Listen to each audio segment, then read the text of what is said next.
But Dave, I just want to move on to another issue now. Let's talk about net zero.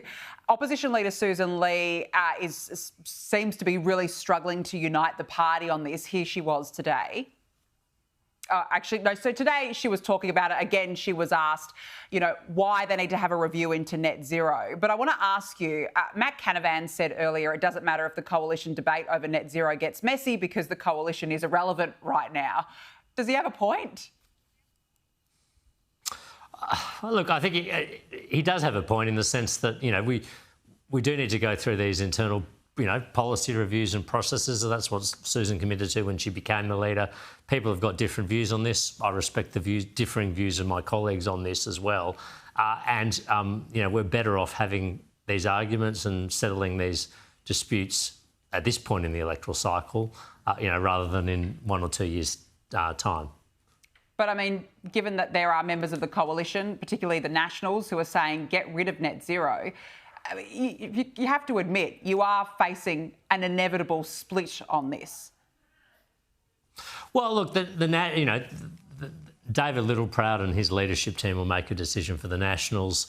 Sussan Ley and her leadership team will reach a decision for the Liberals, and then we'll need to figure out how that works in the coalition agreement. But, one of the things I said to our party room, and I don't really discuss what takes place in the party room, but I said it in one of our first meetings of the year, look, we need to certainly listen to the voices in this room, but we also need to remember that we've lost a lot of people from this room, and we also need to be mindful of their voices and their views and their opinions, because they represented seats that we will need to win back to have a high-performing government. So we do need to have this conversation. It's going to need to be broader than just those members of parliament who are just sitting here today, because clearly we don't have a pathway to government with that size party room.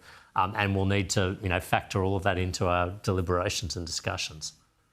Yeah, all right. Well, I mean, I think will be very interesting to see where this goes, because certainly it's splitting the coalition right now.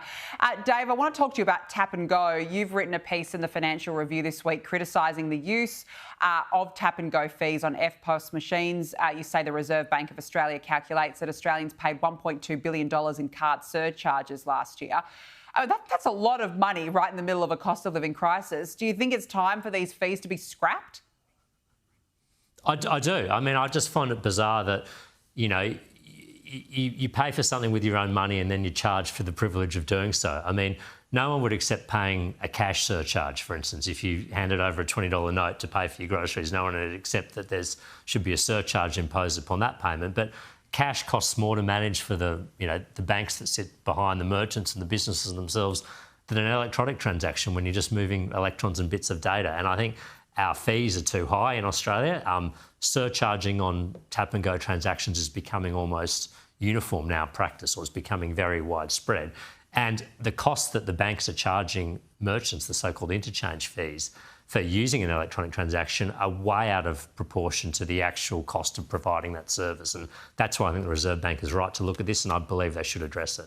Yeah, absolutely. I mean, that sort of money in particular in the middle of a cost of living crisis is outrageous. Dave Sharma, good to see you. Thanks very much for joining me on the show this evening.